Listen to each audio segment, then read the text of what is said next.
আসসালামু আলাইকুম ভিউয়ার্স, কেমন আছেন সবাই? আশা করি ভালো। আমি ওয়াসনা এবং আছি আমি আপনাদের নাজমা আছি আপনাদের সাথে।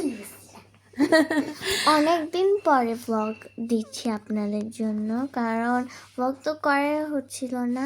যাই হোক, পরীক্ষা শেষ করে চট্টগ্রামে গিয়েছি 1 সপ্তাহ কাটানোর পরে হুটহাট ডিসিশনে এখন আমরা চলে যাচ্ছি কুতুবদিয়া, মানে আমার শ্বশুর বাড়ি, ওয়াসনিশ্বর দাদুর বাড়ি।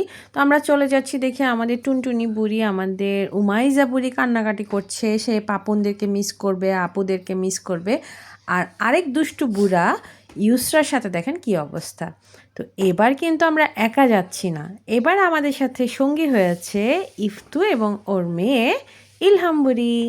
তো আমরা চলে এসেছি, এখন আমরা গাড়িতে উঠবো। গাড়িতে ওঠার ঠিক আগ মুহূর্তে তো যদিও আমরা কুতুবদিয়া যাচ্ছিলাম, বাট আমার মেন্টাল কন্ডিশন কী ছিল সেটা আমি কাউকে বলে বোঝাতে পারছি না। আমার চেহারা দেখে হয়তো বোঝা যাচ্ছে না, বাট মোটামুটি আমার আশেপাশে যারা ছিল, লাইক আমার আম্মু আব্বু এবং ছোট ভাই, আপনাদের ভাইয়া, আমার বাচ্চারা, এরা সবাই মোটামুটি জানে আমি কিছুটা পাগলের মতো ছিলাম। এত মেন্টাল স্ট্রেস যে কী হতে যাচ্ছে, রেজাল্ট কবে দিবে, সচরাচর রেজাল্ট খুব জলদি দিয়ে দেয়, এবার কেন এত দেরি হচ্ছে, নির্বাচন পার হয়ে যাবে কি না, কী হবে না হবে, সব মিলিয়ে একটা অস্থির একটা সময় আমি পার করছিলাম। তো শ্বশুরবাড়ি যাচ্ছিলাম, সেই হিসেবে মনটা কিছুটা স্থির করার চেষ্টা করছি, যে আচ্ছা যাক সবাই মিলে যাই, ঘুরে ফিরে আসি, যা হবে হবে, আল্লাহ ভরসা। তো কর্ণফুলী ব্রিজের উপর আমরা রওনা দিয়েছিলাম সকালেই। ইফতু হচ্ছে ওর শ্বশুরবাড়ি থেকে ডিরেক্ট এসছে, তো যতক্ষণ লাগলো আর কি। তো যাই হোক, মোটামুটি বেশ আর্লি আমরা গাড়ি পেয়ে গেছিলাম, খুব একটা ডিলে হয়নি।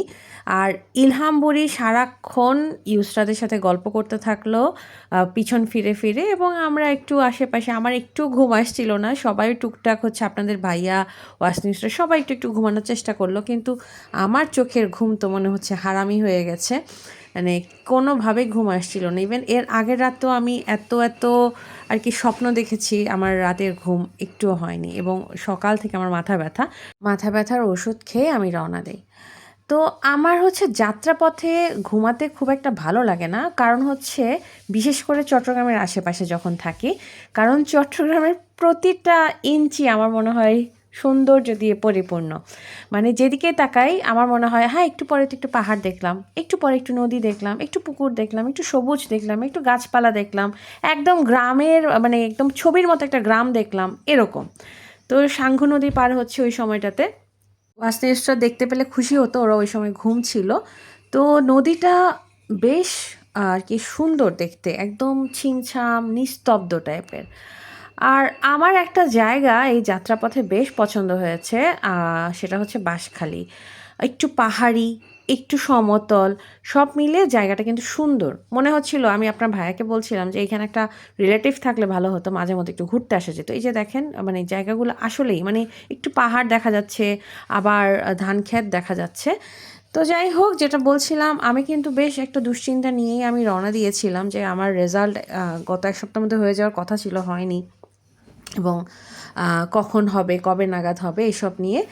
তো আলহামদুলিল্লাহ রেজাল্ট অলরেডি আপনারা জেনে গেছেন, এবং এই সুসংবাদটা, রেজাল্টের এই সুসংবাদটা, সবচেয়ে মজার ব্যাপার হলো আমি এই গাড়িতে থাকা অবস্থায়ও আমি খোঁজ খবর নিচ্ছিলাম, আপুদের সাথে কথা বলছিলাম, আর হচ্ছে একজনকে পাঠিয়েছি অলরেডি, আমার কলিগ মিলিকে, যে আচ্ছা দেখো রেজাল্ট হচ্ছে কি না, হয়েছে কি না, টাঙানো হয়েছে কি না, এরকম।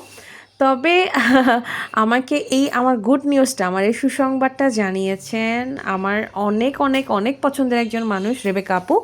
তো আপু কখন জানিয়েছেন এটা আপনাদের একটু বলি। যখন আমি ঠিক গাড়ি থেকে নেমেছি, বাস থেকে নেমেছি, আমরা তখন মানে বোটে নৌকা। উঠবো বা সি ট্রাকে উঠবো, আমাদের সি ট্রাকে যাওয়ার প্ল্যান ছিল ওই দিনে। তো ঠিক ওই সময়টাতে আমি ফোনটা পেয়েছি, তাই না আম্মু? ঠিক জাস্ট বাস থেকে নামবো, অ্যাট দ্যাট মোমেন্ট একটা ফোন কল আসলো, আমি জাস্ট ফোনটা রিসিভ করে কথা বলতে বলতে আমি বাস থেকে নেমেছি। এবং সেই সুসংবাদটা হলো আলহামদুলিল্লাহ আলহামদুলিল্লাহ আলহামদুলিল্লাহ, আল্লাহর অশেষ রহমত, সকলের দোয়া এবং সাপোর্টে আমি আলহামদুলিল্লাহ পাশ করে গেছি MS ফেজ বি ফাইনাল। পুরো 5টা বছরের মানে সংগ্রাম, এগুলো কী পরিমাণ সংগ্রাম আসলে বলে বোঝানো যাবে না।